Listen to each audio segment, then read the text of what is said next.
This is the Truth Network. Hidden treasures of the Song of Songs, which is Solomon's.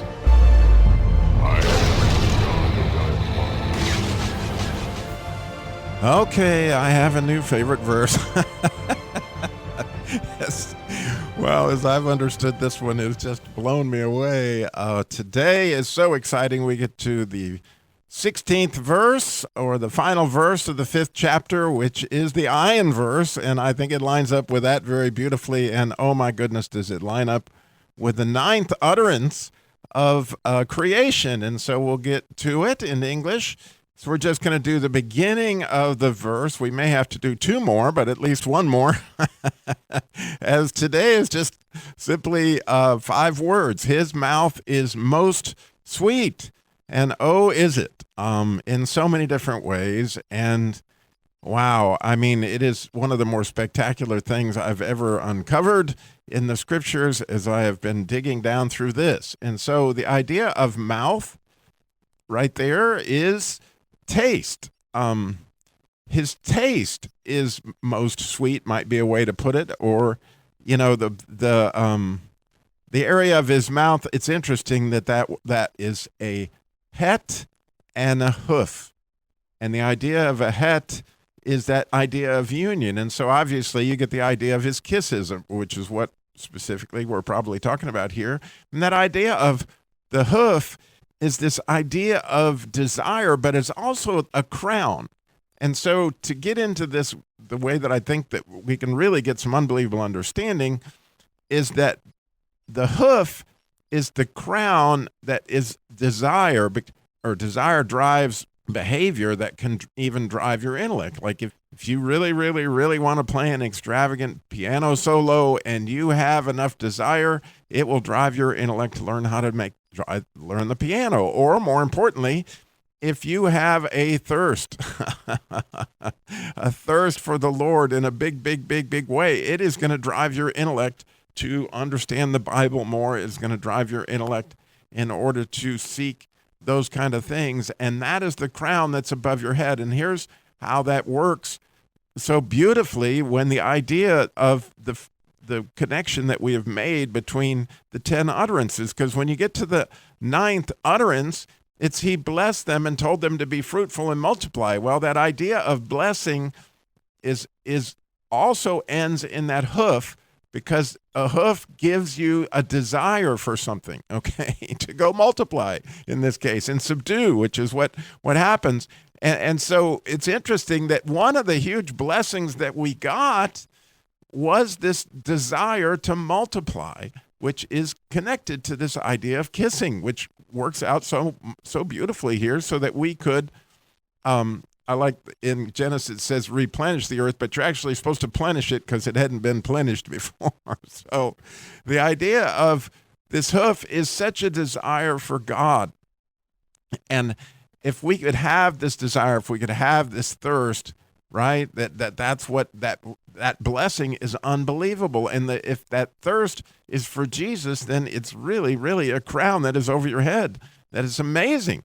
And I'd never really put this together, but it's very interesting that it's very connected to the idea of a hook. Okay, so if you put a het and a hoof and a hay, in other words, you take the het and the hoof expressed, then that idea is a hook. Well, think about how you hook a fish, right? By its taste. And how I was hooked into pornography, or how you were hooked into so many things that you didn't want to get hooked into. Well, often is based on your taste, what it is that you have had this desire for. And as you develop a taste for something, right, you keep consuming it. And it gets you at some level. Well, if you if you are given that thirst for the Lord, right? The thirst for his word, the thirst for what you're doing here today, then by the same token, right? It creates this idea of the iron, because this is the iron verse, which is very much a yoke. And it has to do with being a servant to something. But once you're yoked in, well, you know, if you're hooked, you're pretty much yoked. And so what it's saying, I think it's so beautiful when it says sweet there. The idea of sweet here is two mems which is like double your pleasure. And let me just say, it's very much connected to the sweetness of the bread of the manna, because manna is a mem and a nun. Well, this idea of sweet here is very much, it's right next to it, by the way, in the concordance, is mem, the idea of a double Jesus, right? And then a tav, which is truth, and then a kuf, which is proximity. So if you're close to the truth, that's double sweet, right? And so it's most sweet. And so the idea is that Jesus is, when we have an idea of how sweet his kisses are, if we have an idea of a taste of Jesus that way, that we have this crown, that this blessing that's unbelievable, that hooks us to Jesus.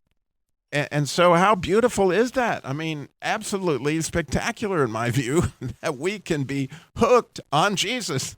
And so the idea of our mouths, I never have put all this together, but being a fisherman and spending a lot of time fishing, even yesterday, I can't help but think that, oh my goodness, you want to hook somebody, in so many different ways. They say wives get their husbands through their cooking, and how's that a way to the man's heart is through his stomach? Well, there's a crown to some extent right there. And so when you think about this whole thing, like, oh my goodness, how did you get hooked? How did you get hooked on Jesus? How did you get hooked on his word, on those kisses? And so I was just thinking about how he blessed me this morning in so many different ways to get hooked on prayer, to get hooked on his word. And he did that in a season in my life when I was hungering for a lot of other things. But what I really wanted to do was learn how to sell more cars, because I thought that was going to make me important in my dad's eyes, et cetera, because we're always trying to please dad, right? So what Jesus did was he cast out the line of Dr. Norman Vincent Peale's, right, The Power of Positive Thinking. And you might have heard me say this before, but it's so applicable here. He said, if you'll get up an hour early every morning, an hour earlier, and pray that God will show you, and you begin to read the Bible, it will give you a positive mental attitude and you'll be able to sell more cars. Well, that idea seemed absolutely lunatic to me. However, I spent $100 on this set and I was hooked. Like, you've got to do, this is what you got to do in order to have what it is that you want. And so I started reading the Bible and I developed that taste, and it hooked me. And I am hooked to this day, and I am so grateful that his kisses are so unbelievably sweet that we could spend time thinking about this morning. And can't you hardly wait? I know I can.